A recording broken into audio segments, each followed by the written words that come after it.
आज हम हज़रत आदम अलैहिस्सलाम का वाक़या सुनेंगे। हज़रत आदम अलैहिस्सलाम अल्लाह के प्यारे नबी और पैगंबर थे, जिनको अल्लाह ताला ने अपने हाथों से बनाया, और हम सारे इंसान उन्हीं की नस्ल है।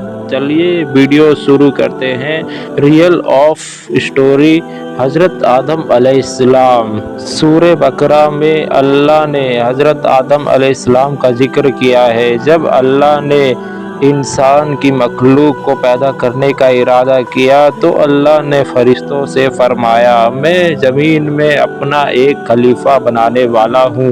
फरिश्तों को लगा कि शायद उनकी इबादत में कोई कमी रह गई, इसलिए अल्लाह ने नई मखलूक बनाने का इरादा किया है। फरिश्तों ने जिन्नातों जैसी और मखलूक़ात देखी थी जो ज़्यादा अक्ल नहीं रखती थी और खूनरेज़ी करती थी। फरिश्तों ने अल्लाह से कहा, ए अल्लाह, हम तेरी तस्बीह और हम्द और पाकी बयान करते हैं। क्या तू ऐसी मखलूक पैदा करेगा जो ज़मीन में फ़साद करेगी और खून खराबा करेगी? इसके जवाब में अल्लाह ताला ने फरमाया, जो मैं जानता हूँ वो तुम नहीं जानते। फरिश्तों ने आपस में कहा कि अल्लाह ताला जो भी मखलूक़ात पैदा करेगा वो हमसे ज़्यादा इल्म नहीं रख सकते। फिर अल्लाह ने हज़रत आदम अलैहिस्सलाम को इल्म से नवाजा और कुछ चीज़ों के नाम सिखा दिए। फिर अल्लाह ताला ने हज़रत आदम अलैहिस्सलाम को फरिश्तों के सामने पेश किया और फरिश्तों से फरमाया, तुम बताओ इन चीज़ों के नाम अगर तुम सच्चे हो। फरिश्तों ने कहा, हम उतना ही इल्म जानते हैं जितना तूने हमें सिखाया, उसके सिवा हमें खुद कुछ नहीं मालूम। फिर अल्लाह ताला ने फरमाया, ए आदम, तुम बता दो इनको हर चीज़ों के नाम। फिर आदम अलैहिस्सलाम ने उन चीज़ों के नाम बता दिए। अल्लाह ने फरिश्तों से फरमाया, मैं ना कहता था मैं आसमानों और ज़मीन की पोशीदा चीज़ों को जानता हूँ। फिर अल्लाह ने फरिश्तों से फरमाया कि तुम आदम को सजदा करो, तो वो सब सजदे में गिर पड़े, मगर शैतान ने सजदा ना किया।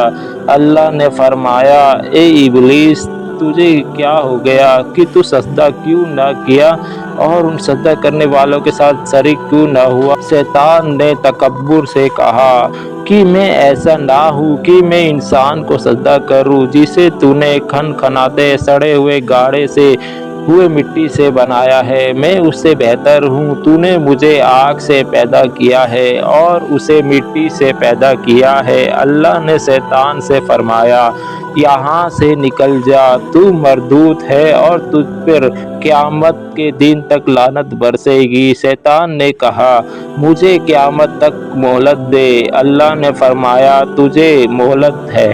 शैतान ने अल्लाह से कहा कि तूने मुझे गुमराह किया है। मैं कसम खाता हूँ कि मैं इंसानों की सीधी राह पर बैठूंगा और फिर मैं उन पर हमला करूंगा, और उनके आगे से भी, पीछे से भी, ऊपर से भी, नीचे से भी, दाएं से भी, बाएं से भी, हर जगह से, और उनमें से अक्सर लोगों को तो शुक्रगुजार नहीं पाएगा। अल्लाह ने कहा, तू यहाँ से निकल जा जलीलो ख्वार। जो उनमें से तेरा कहना मानेगा तो मैं ज़रूर उन सब से जहन्नम से भर दूंगा। बेशक मेरे ख़ास बंदों पर तेरा ज़रा काबू नहीं चलेगा। जन्नत की सारी नेमत के बावजूद हज़रत आदम अलैहिस्सलाम जन्नत में अकेला महसूस करते थे। फिर अल्लाह ने हव्वा अलैहिस्सलाम को बनाया ताकि हज़रत आदम अलैहिस्सलाम उनसे सुकून पा सके। अल्लाह ने फरमाया, ए आदम, तुम और तुम्हारी बीवी जन्नत में रहो, फिर जिस जगह से चाहो तुम दोनों खाओ, लेकिन उस दरख्त के पास मत जाना वरना तुम जालिमों से हो जाओगे। फिर शैतान ने उन दोनों के दिलों में वसवसा डाला और कहने लगा, तुम्हारे परवरदिगार ने इस दरख्त के करीब जाने से इसलिए मना किया था तुम कहीं फरिश्ते ना बन जाओ, ताकि तुम हमेशा जिंदा रहने वालों में से ना बन जाओ। और शैतान ने कसम तक खा ली कि मैं तुम्हारा खैर ख्वाह हूँ। बस मरदूत ने उन्हें धोखा देकर दरख्त की तरफ खींची लिया।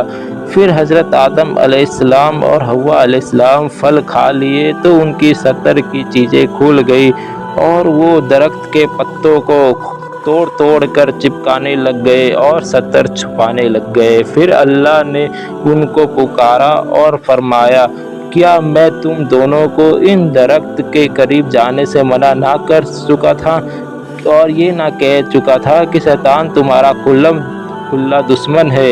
हज़रत आदम और हव्वा अलैहिस्सलाम ने कहा, ए मेरे परवरदिगार, हमने अपने ऊपर जुल्म किया। अगर आप हमें ना बख्शेंगे और हम पर रहम ना फरमाएंगे तो फिर हम लोग तो जालिमों में से हो जाएंगे। अल्लाह ने फरमाया कि तुम सब जन्नत से नीचे उतर जाओ। अब से तुम एक दूसरे के दुश्मन हैं और तुम में ज़मीन में रहने की जगह है और एक मुद्दत तक नफ़ा उठाना पड़ेगा और अब तुम्हें वहीं ज़िंदगी गुजारनी है, वहीं मरना है, वहीं फिर से पैदा होना है। दुनिया में आने के बाद हज़रत आदम अलैहिस्सलाम ने 40 साल तक माफ़ी मांगी। फिर अल्लाह ने आदम अलैहिस्सलाम पर रहम खाकर उनको माफ़ कर दिया और फरमाया, तुम और तुम्हारी औलाद दुनिया में रहोगे और ये बात याद रखो कि जब मेरी तरफ से कोई नबी हिदायत लेकर तुम्हारे पास आए तो तुम उनका कहना मानना, और जो लोग मेरे नबियों की बात को नहीं मानेंगे और हमारी आयतों को झुटलाएंगे वो दोज़ख में जाएंगे और हमेशा उसी में रहेंगे। फिर हज़रत आदम अलैहिस्सलाम और हव्वा अलैहिस्सलाम दुनिया में रहने लग गए। उन्हीं से इंसानों की नस्ल शुरू हुई। हज़रत आदम अलैहिस्सलाम तकरीबन 900 साल ज़िंदा रहकर वफ़ात पा गए। कुरान के इस वाक़े से हमें ये हिदायत मिलती है कि जब शैतान ने गलती की तो उसने माफ़ी मांगने की बजाय तकब्बुर किया और अल्लाह से माफ़ी ना मांगा। और पर जब हज़रत आदम अलैहिस्सलाम से गलती हुई तो उन्होंने अपनी गलती मानी और फ़ौरन तौबा करी और तब तक माफ़ी मांगते रहे जब तक अल्लाह को राज़ी ना कर लिया। हज़रत आदम अलैहिस्सलाम की सुन्नत ये है कि जब इंसान से गलती हो जाए तो वो अल्लाह से अपने गुनाहों की माफ़ी मांगे और अपने रब को मना ले। बेशक अल्लाह बहुत माफ़ करने वाला बड़ा मेहरबान है। प्यारे नाज़रीन कराम, ये था हज़रत आदम अलैहिस्सलाम का बेहतरीन वाक़या। आपको कौन से प्रॉफिट की स्टोरी सुनना चाहते हैं आप कमेंट करके बताइए। प्यारे नाज़रीन, अगर आपको वीडियो अच्छा लगे तो हमारे चैनल को सब्सक्राइब करके, वीडियो को लाइक करके और अपने दोस्तों में ज़रूर शेयर कर देना, और हमसे कोई गलती हुई हो तो हमें माफ़ कर देना। अस्सलामु अलैकुम। अल्लाह हम सब का हाफ़िज़ व निगहबान।